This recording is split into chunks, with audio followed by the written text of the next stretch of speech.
Till the other day I was your grammar teacher. Now I am switching over to a new role, that I am going to become your history teacher.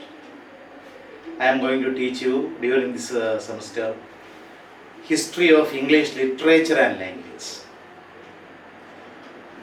The section from the history of English literature and language.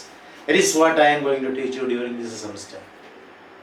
And I earnestly hope that all of you must have the copies of the textbooks, a concise history of English literature and language, and the other one is the social history of England. You may have both these textbooks. I am following these two books while I am teaching. So during this session, we have to study 4 modules. We have to study 4 modules during this session. And the module 1 contains only one chapter, that is Victorian Age or Victorian era. Module 1 contains only one chapter, that is Victorian era. And module 2 contains 2 chapters. Chapter 1, the early 20th century. Chapter 2, early 20th century literature. Chapter 1, the early 20th century. We have to study the common features of that 20th century, early 20th century. And we are later in chapter 2 we are learning early 20th century literature. Thus we have 2 chapters in module 2. And module 3 contains only one chapter, that is the mid 20th century and after. The middle of the 20th century, the mid 20th century and after. That is the name of the chapter which module 3 contains. And module 4, the last module, contains only one chapter, that is post Second World War literature. Post Second World War literature. So these are the things we have to study during this session or during this sum. We have to very carefully analyze the historical aspect of the periods I have just mentioned. So let us begin with the Victorian Age or Victorian era, the period between 1837 and 1902. Victorian era or Victorian Age or Queen Victoria's period is ranging from 1837 to 1901. It is the period of Queen Victoria in England. That is how it came to be called, that period came to be known as, that period was called Victorian Age, Victorian era. So let's begin. So today I am going to give a panoramic view or a bird's view of the political aspect of the political scenario of that period. The political scenario of the Victorian Age. That is what I am going to give you today.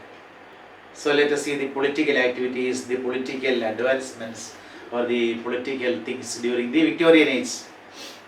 Queen Victoria came to throne, ascended to the throne, came to the throne after the death of King Williams in 1837.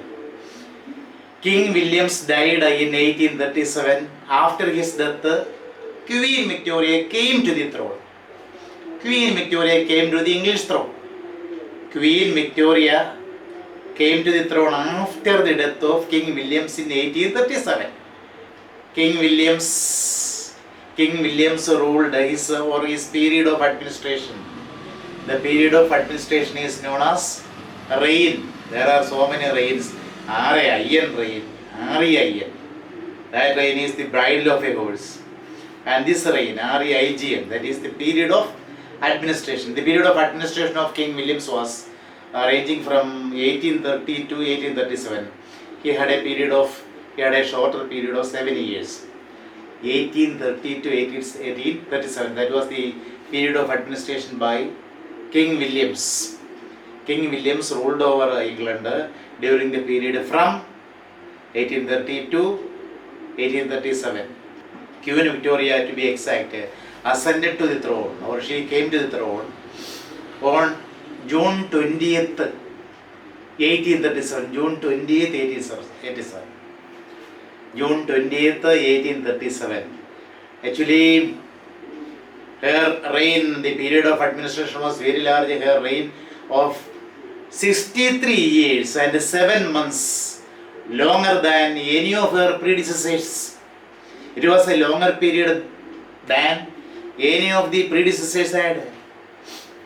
63 years and 7 months. It was actually a longer period. So we have just now seen that King William only had a span of 7 years for his reign, whereas Queen Victoria had a longer span for reign, that is ranging from 1837 to 1901.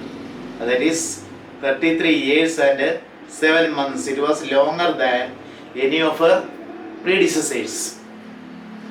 So that is her achievement that comes to her credit. Queen Victoria's reign marked the beginning of an era of scientific advancement. The most important point. The Queen Victoria's reign or administration marked, it showed the beginning or the opening or the commencement of an era of scientific advancement, scientific improvements. Victorian Age saw tremendous progress in the field of or in the realm of science. And also there was a steady decline in religious faith. And that created a sense of pessimism and skepticism in the minds of the people. We have to study that. We are going to study that in our later classes. The topic will be that. So, Queen Victoria's reign or period of administration marked the beginning or opening or commencement of an era of scientific advancement, industrial and mechanical progress. There was tremendous progress in the realm of industry and mechanization. Mechanical progress was also there. And material affluence. It was also a reign of material affluence. Affluence means richness, material richness. It was a period of tremendous material progress. And social unrest, social disturbances. There was a total lethargy or unrest among the people in the society. English society, that is what is social unrest. There was a visible lethargy among the public in English society, social unrest. Political awakening, it was also a reign administration of political awakening. Among the people there was a tremendous increase of political awakening. People became highly aware of the political issues. People became aware of their civic rights. So it was a reign of political awakening. And democratic reforms.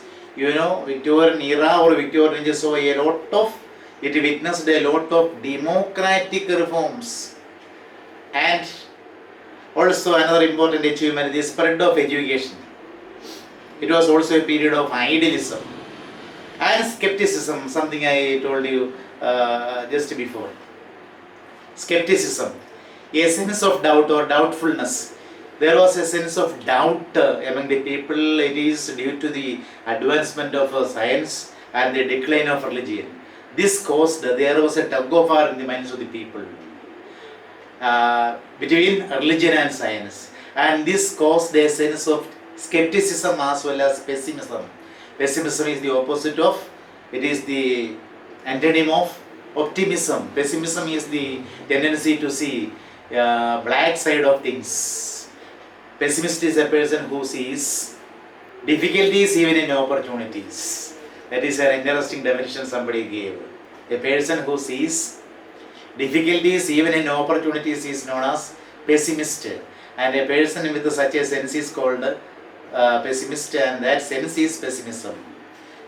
So once again, Queen Victoria's reign marked the beginning of an era of scientific advancement, industrial and mechanical progress, material affluence, material richness, social unrest, political awakening, democratic reforms, and the spread of education. That period, that era, that age witnessed a tremendous spread of education. Education became a compulsory thing. And idealism. People had a sense of idealism. And the negative qualities were also imbibed in the minds of the people. They were skepticism and pessimism. So, Queen Victoria's reign marked the beginning of an era of scientific advancement, industrial and mechanical progress, material influence, social interest, political awakening, and democratic reforms, and the spread of education, idealism, and the spread of skepticism and pessimism. The Tories who had for long held power lost, and the Whigs assumed importance. What do you mean by Whig and Tory? Whig, W-H-I-G, Whig. T-O-R-Y, Tory. Whig and Tory members were two opposing political parties. Whig and Tory were two opposing, fighting, conflicting political parties in England. Tory upheld the right of the king over the parliament, and the Whigs later merged into Liberal Party.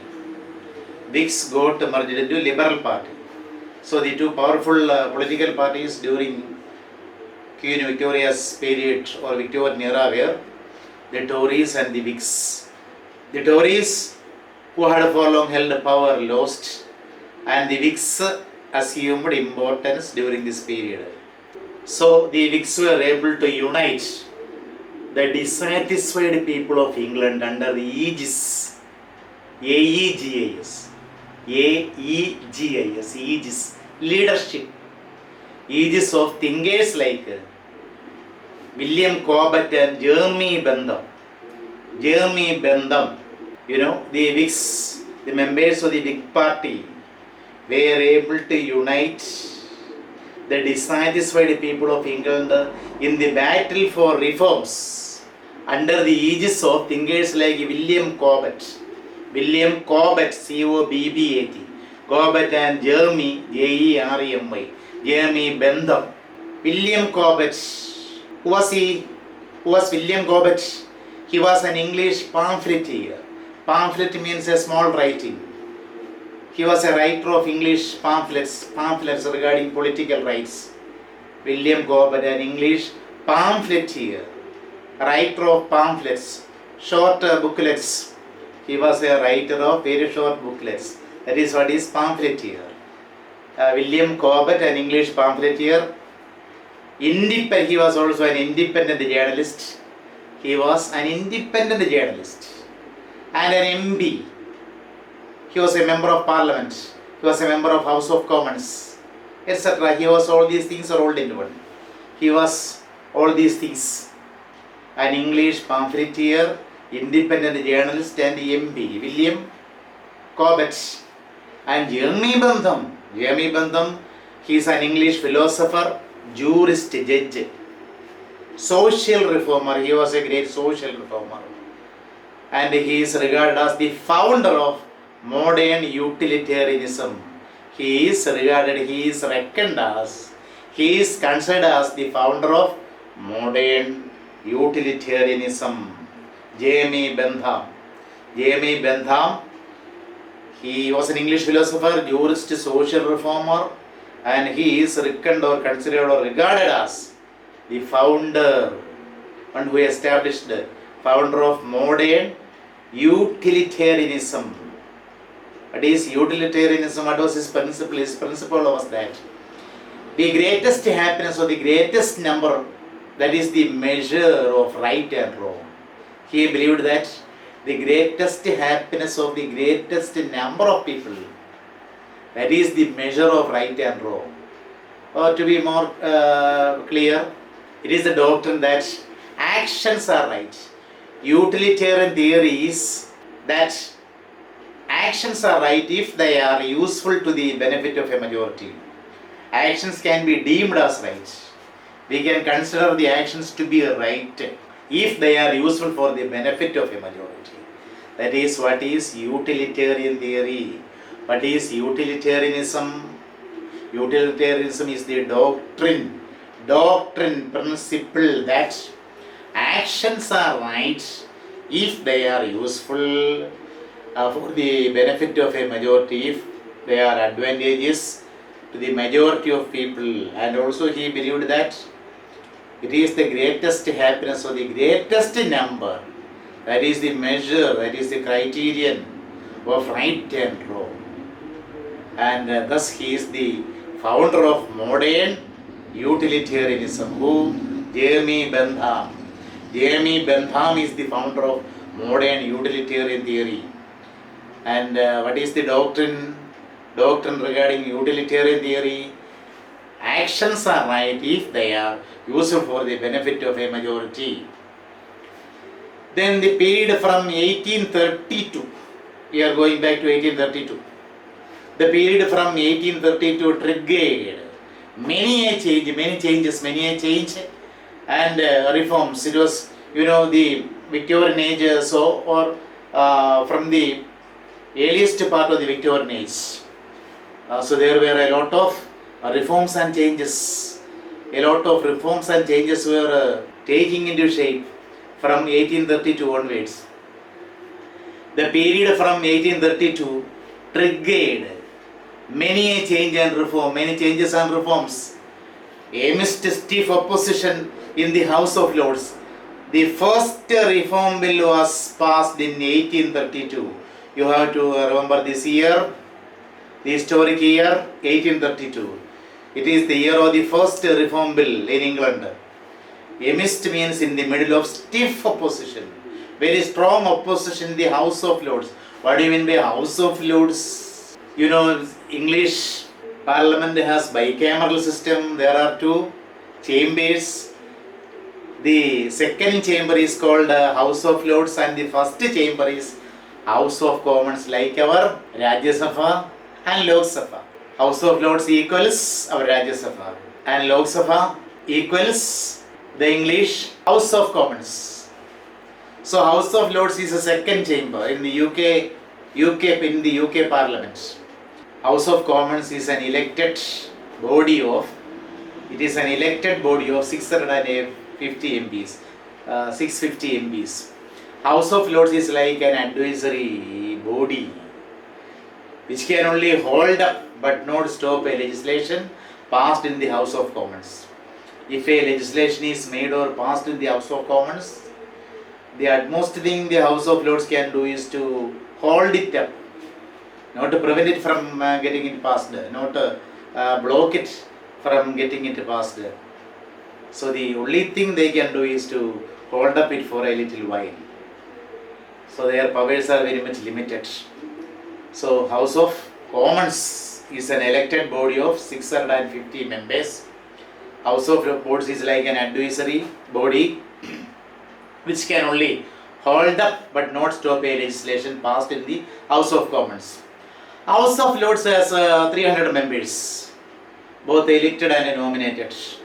It has 300 members, that is House of Lords. So English Parliament or British Parliament has two chambers. The upper chamber or second chamber is House of Lords and the first chamber or lower chamber is House of Commons. So we can come to the point.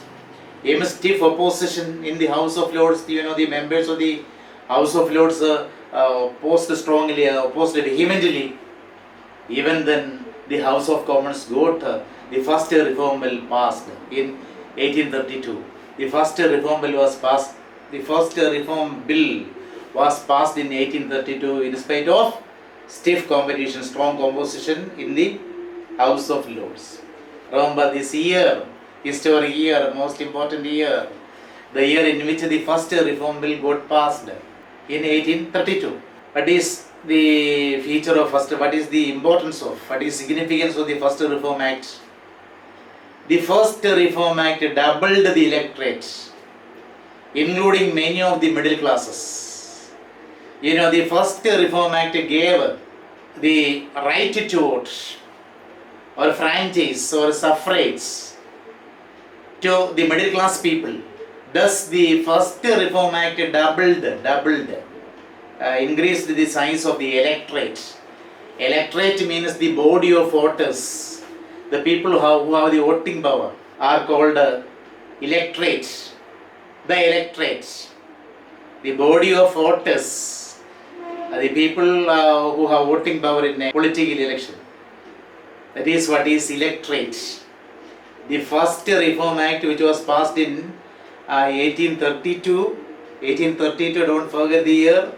The first Reform Act doubled the electorate, including many of the middle classes. It gave representation to the industrial towns like, in the House of Commons, some cities with middle class people got a representation. They got the right to be elected to the House of Commons from some big cities like Manchester and Leeds. It gave a representation to the industrial towns like Manchester and Leeds. In the industrial towns, there were a lot of employees, wage earners. They got voting power or franchise or suffrage. The people got the voting power, the power to vote or the right to vote, franchise or suffrage. That was an important landmark in the political history of England. It gave representation. The first Reform Act which was passed in 1832 gave representation to the industrial towns like Manchester. Manchester is a city which lies northwest of England. And Leeds, it is also a big city in the northern England. Leeds is a big city in the northern England. So people from there, the middle class people from there got a franchise. So it marked an important landmark in the history of the political history of England. Then the act which was passed in 1832, the first Reform Act, also diminished the political and economic influences of the aristocrats. It also limited, this act also diminished or decreased the political and economic influence of the aristocrats. Aristocrats means high-placed people, the noble men. So the act which was passed in 1832 by the strong will of the House of Commons, it diminished or it decreased or it confined or limited the political as well as economic influence of the aristocrats or the high-placed people or noble people, noble men, and increased the power of the House of Commons. It automatically increased the power. It increased the power of the House of Commons. That was a great achievement in the history of England. The first Reform Act which was passed in 1832.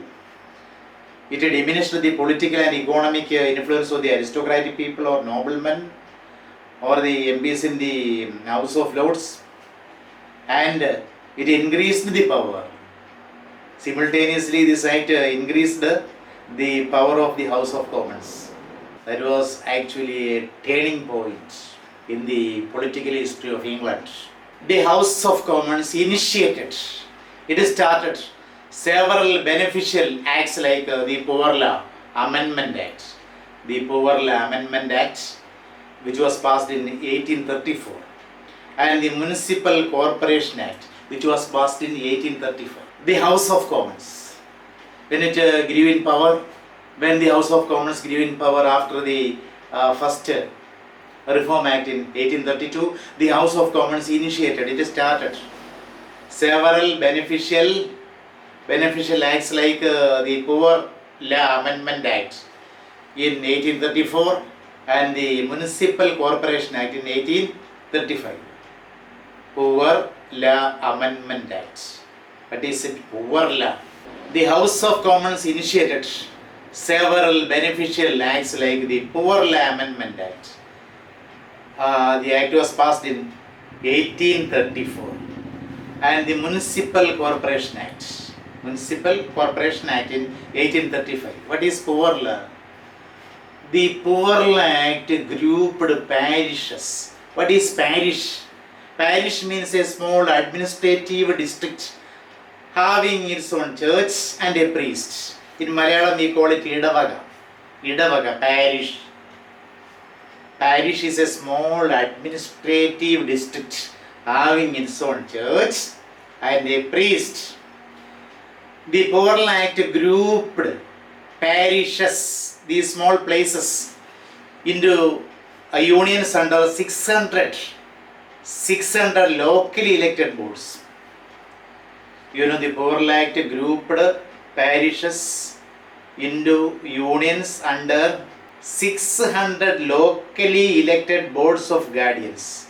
There were boards were formulated to control and ensure service to the poor people of England. And for that purpose, this law grouped parishes into unions under 600 locally elected boards of guardians. And each of these boards had its own workhouse. Each of these boards of guardians had its own workhouse. Workhouse is something very much like an orphanage. The only difference is that the inmates of the workhouse had to work for their boarding and lodging. That is the only difference. Workhouse. Each of these boards which was established for the welfare of the poor people had its own workhouse, something like or orphanage. But is workhouse is a public institution in which the destitute of a parish received board and lodging in return for work. That is workhouse. Workhouse is a public house, public institution in which the destitute means orphan, destitute, a person who had nobody and nothing to rely on, that is destitute. Such a person is called a destitute.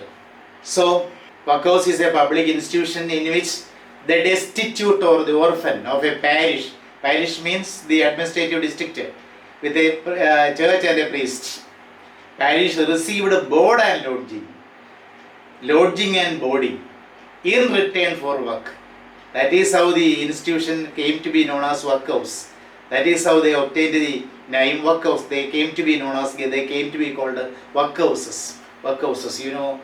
The bleak color of workhouses, the tragic scenario of workhouses has been very clearly depicted, very painfully, very pathetically depicted in Dickens' novels. In Charles Dickens' novels, we can see a very vivid description of the very pathetic, pitiful condition of the workhouses. By the way, Charles Dickens is an important novelist during this era, this Victorian period. Charles Dickens. Novels developed more than poetry during this. If Romantic Age saw the flowering or development of poetry, this age saw the development of fiction. Fiction greatly developed during this Victorian era. That is another point. In Charles Dickens novels like David Copperfield and Oliver Twist, we can see the pathetic or pitiful description of the workhouses which were there in England in those times. The administrators were very cruel. Yes, such a public institution is called a workhouse. Destitute of the parish received board and lodging in return for the work. They had to work for their boarding and lodging in the workhouses. The new poor law entrusted the parisher. Parisher means the guardians in the board. The guardians in the board which were instituted for the welfare of the poor people or for the welfare of the destitutes or for the welfare of the orphans. That is parisher. The new poor law entrusted means gave the parisher with the responsibility of monitoring relief measures. It was the duty of the parisher, or it became the duty of the parisher or the board to monitor the relief measures. The board had to monitor, control the relief measures, relief activities for the poor people. So they had to entrust and ensure the welfare of the poor people. The board with the guardians. There were such 600 locally elected boards in England then. The new poor law entrusted parisher with the responsibility, it gave the responsibility to the parisher of monitoring relief measures, relief activities. Workhouses built in the parishes were the centers of relief or such a relief work. The workhouses built in the parishes, in the small places, in the small districts, where the centers through which the relief was given to the poor. Workhouses built in the parishes where the centers through which the relief measures, relief activities were given to the poor people, given to the poor. Then another important merit, another important benefit of the poor law. The poor law also saw to the rehabilitation of those persons who are able to work. There were aged destitutes, there were aged people, old people who had nobody to look after, and they were able to work. They had the mind to work, they had the will to work, and such people got boarding and lodging in such workhouses. Thus, the government was able to save the lives of so many people, ranging from child to the old age people. That was another great advantage of this Poor Law Act, which was enacted during this period. So, what was another important merit advantage of this Poor Law? See, the Poor Law also saw the rehabilitation. Rehabilitation? Rehabilitation of those persons who were able to work, who could work for the relief given to them, for the welfare given to them. They were able to work somehow or the other for the food and boarding they got from the workhouses. That was a great welfare measure, that was a great relief measure for the poor people. It was a great relief for the poor people. The Poor Law also saw the rehabilitation of those persons. The Poor Law also saw the rehabilitation of those persons who were able to work. The Factory Acts, then there were also the Factory Acts. Factory Acts fixed the number of working hours in industrial units. Earlier, the industrial units had employees working from dawn to dusk. They were just like a cattle or slaves. Only work, no wages. Wages were very, very meager. The wages were very minimum. And they had a lot of work to do. They had a lot of work to perform. Such was the situation of the labor rates or the working class people in those days. The Factory Act gave a different color. It gave a different color to this picture. The Factory Acts fixed the number of working hours in the industrial units, industrial areas, factories, etc. So the Factory Act fixed the number of working hours in industrial units, ensured better working conditions, and also this act ensured it ensured better working conditions. The workers were no longer came to be treated as slaves or cattle. So better atmosphere was created, better working conditions were created, and this act, Factory Act, imposed a restriction on the employment of women and children in factories. And also another important point, this Factory Act imposed a strict restriction on the employment of women and children. Children and women were prohibited from working as far as possible. The children under 9, the children of England under 9 were prohibited from working in the factories. The children under 9 were never permitted to work in the factories. If any factory owner allowed the children to work, children below 9 years to work, they were imprisoned. Stringent actions were taken against them. So the children under 9 were prohibited or prevented from working, in the factories. And elementary education, there was also a great spread in education, elementary education, primary education, education up to the 4th standard, elementary education was made free. It became free. Elementary education was made free and compulsory. Elementary education or primary education became compulsory for all citizens. There were several movements during this period. Several movements strove. Strove means worked, strive. The past tense of strive is strove. Several movements during this period strove for the better conditions of the industrial units. The Factory Act and such other acts strove for the better conditions in the industrial units. Thus, a great improvement tremendous dimension was created in the industrial units because of these acts, especially the Factory Act. Another noteworthy movement during this period, that is Chartism, that is known as Chartism. You should study it very well because it is asked for short question. Chartism. What is Chartism? Study well. Chartism was a movement that sought to establish parity of the working class with their masters in political matters, thus making the political system more democratic. Chartism was a movement. It was a movement, a new movement. So what was it saying? What was its demand? That sought to establish. Chartism was a movement which sought to make a parity. Parity means equality. Equality.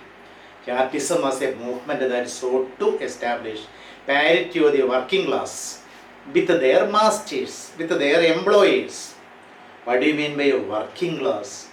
Working class means the social group consisting of people who were employed for wages. The social group consisting of people who were employed for wages, who were given employment for wages, wage earners.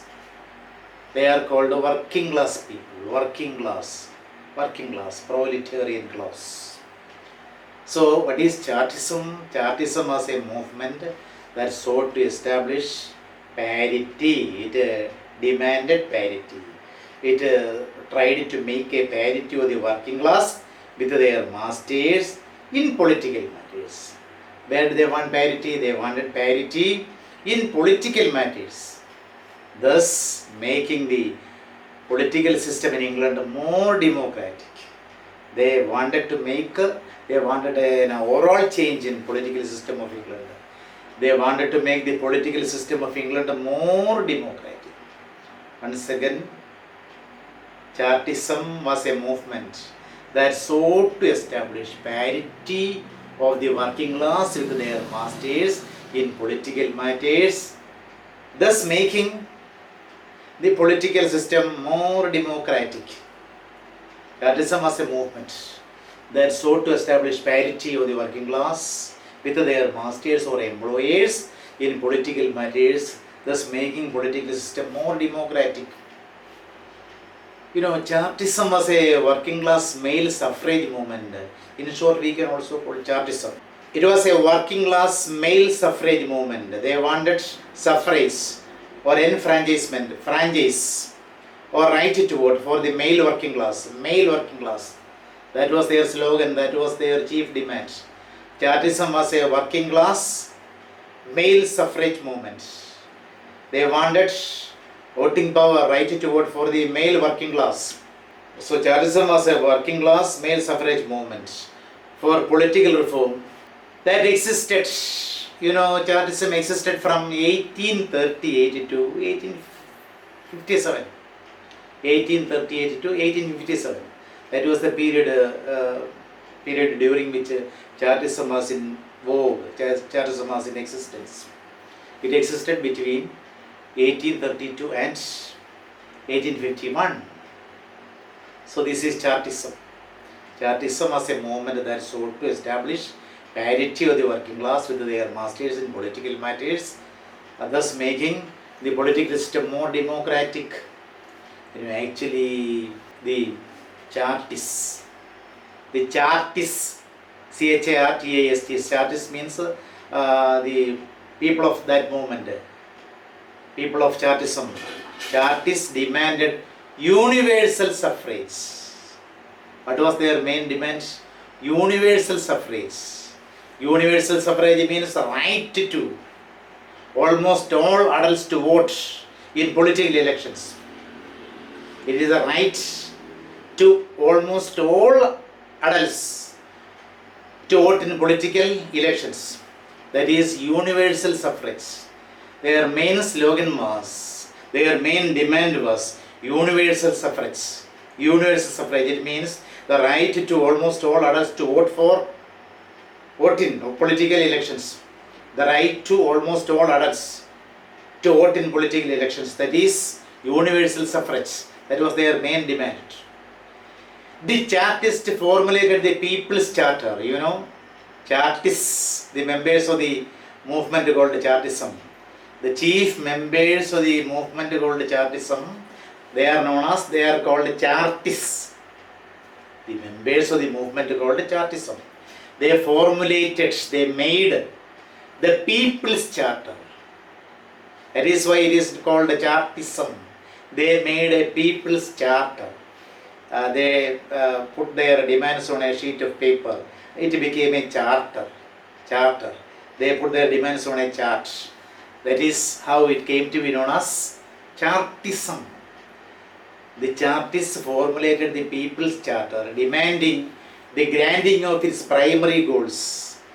The members of the movement called Chartism, they formulated People's Charter demanding the granting of the primary goals. Which are their primary goals?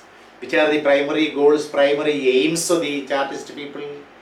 Which are the primary goals of the members of Chartism?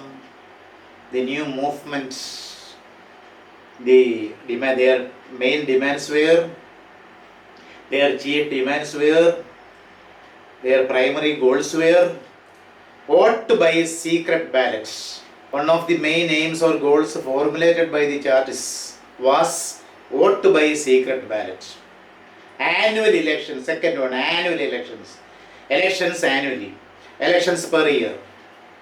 Payment for MPs. In those times, MPs were not paid.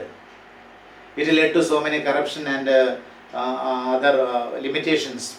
So they demanded payment for MPs. They demanded payment for member of House of Commons. They demanded payment for MPs.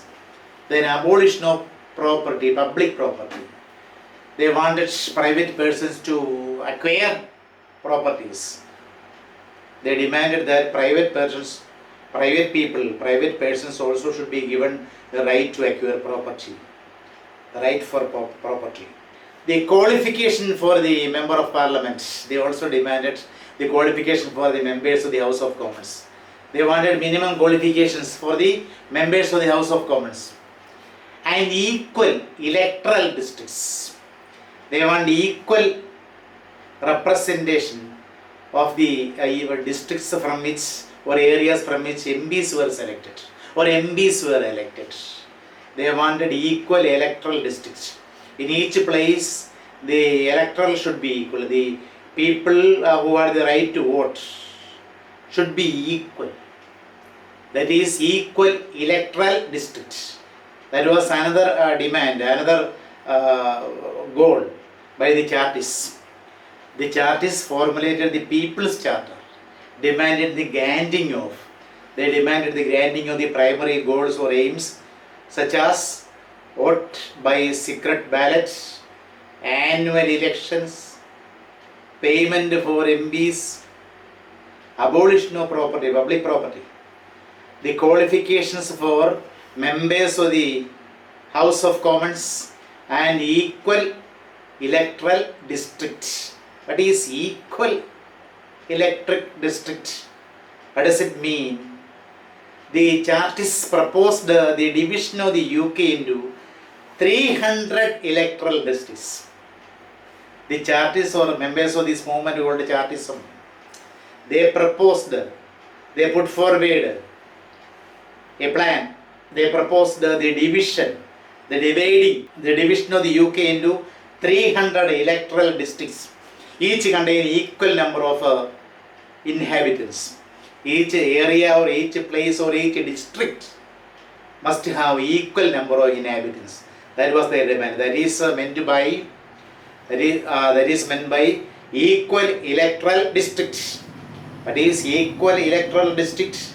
It means they proposed the division of the UK into 300 electoral districts, each containing equal number of people living in, equal number of inhabitants. Inhabitants means people living in. That was one of their demands or one of their goals. What were the goals formulated by the Chartists? Vote by secret ballot, annual elections, payment for the MPs, abolition of property, the qualification for members of the House of Commons, and equal electoral districts. You know, the People's Charter, or this charter was drawn up for London Working Men's Association. It was actually drawn up, it was actually formulated. People's Charter was actually formulated, or it was drawn up for London Working Men's Association, LWMA. LWMA. L stands for London, W for working, and M for men's, and finally A for association. People's Charter was drawn up for, it was formulated for London Working Men's Association, LWMA, by William Levitt. Who are the scholars, who was the brain behind this formulation or drawing up of People's Charter? One of the two is William Levitt. William L-O-V-E-T-T, Levitt.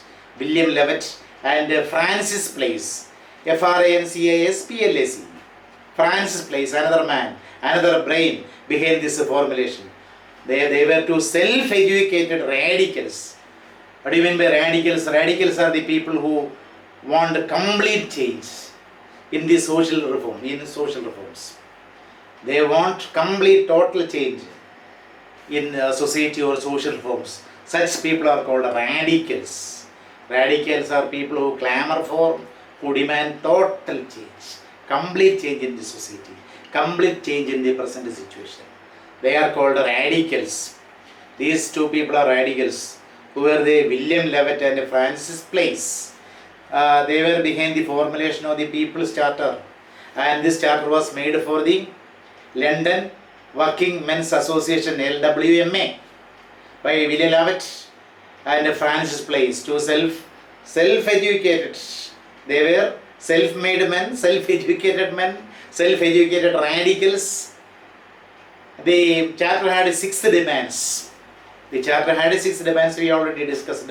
Among the 6 demands, the most important was universal manhood suffrage. Universal manhood suffrage. The right to almost all adults to vote in the political elections. The right to almost all adults to vote in political elections. That is what is meant by universal suffrage. The second Reform Act there was a second Reform Act. First Reform Act was in 1832 and the second Reform Act of 1867. During the second Reform Act, not a Factory Act, not a Poor Law Amendment Act, it is Reform Act. The second Reform Act of 1867 granted virtual suffrage to adult males.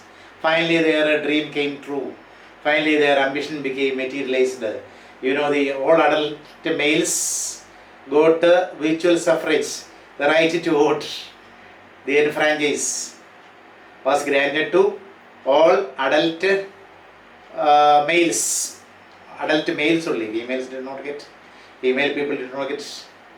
Only adults were granted, adult males were granted virtual suffrage. It was granted by the second Reform Act. The second Reform Act in 1867 granted virtual suffrage to adult males. Then there was the third Reform Act of 1884. The third Reform Act was in the year 1884. It extended franchise. It extended suffrage to agricultural laborers, farmers, agricultural laborers. By the passing of the third Reform Act in 1884, the agricultural laborers got the right to vote. They received the right to vote in 1884 by the passing of the third Reform Act. The third Reform Act of 1884 extended franchise to agricultural laborers or farmers. It also considerably increased the electorate. And by this time, by the enactment of the third Reform Act, you know, the electorate, the body of voters was greatly or considerably developed or increased. The body of voters or the number of voters became very large by the third Reform Act, which was passed in 1884. You know, the body of voters or the electorate increased considerably. Then Trade unions. Trade unions among the workers. Trade unions were legalized. They got legal acclamation in 1871. In the year 1871, trade unions were legalized. They were given legal approval. The trade unions got legal approval in the year 1871. So these are the political development during the Victorian Age. These are the great political development. The very horizon of politics got enlarged with all these Reform Acts and the Poor Law Amendment Act, the Factory Act, etc. So the remaining part we can do in our next class. The remaining features, the remaining characteristics, the other characteristics of the Victorian Age, we can do in our next class. Okay? Goodbye.